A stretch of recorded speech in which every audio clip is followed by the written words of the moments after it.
میهن شده مخروب و ویران چقدر بد، برباد شده ملت افغان چقدر بد، برباد شده ملت افغان چقدر بد.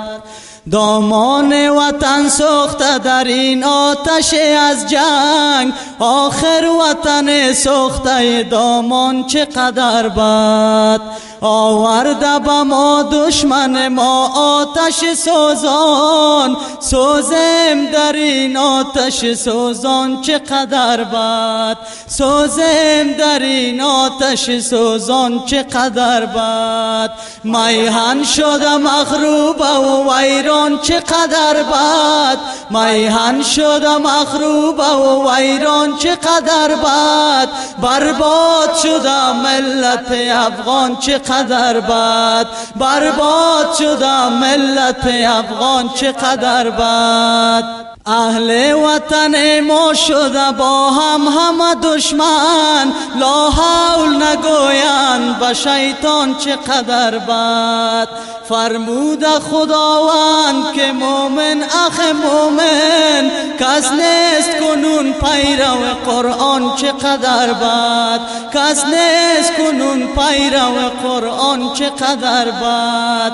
میهن شده مخروب و ویران چقدر بد، میهن شده مخروب و ویران چقدر بد، برباد شده ملت افغان چقدر بد، برباد شده ملت افغان چقدر بد. افراد وطن بسته کمر بهر عداوت، دشمن شدند از دل و از جان چقدر بد. ملت همه از بخردی با دم شمشیر، افگنده سر خیش به میدان چقدر بد.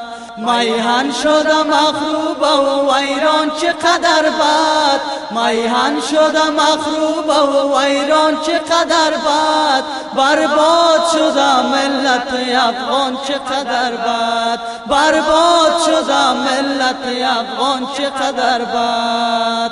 زین دشمنی و جنگ برادر با برادر، گردیده همه خار و پریشان چقدر بد. از بس که خرابی و تباهی نفاق است، مردم شد از این مال گریزان چقدر بد، مردم شد از این مال گریزان چقدر بد. میهن شده مخروب و ویران چقدر بد، میهن شده مخروب و ویران چقدر بد، برباد شده ملت افغان چقدر بد، برباد شده ملت افغان چقدر بد. مرده پدر و مادر اطفال زراکت، کس نیست که با طفل دهد نان چقدر بد.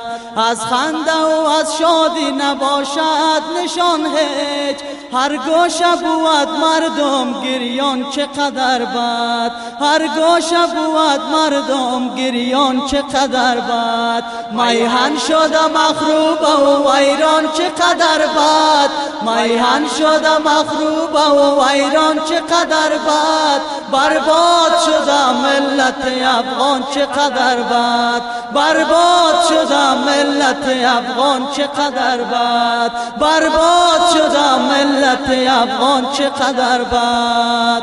نعره تکبیر.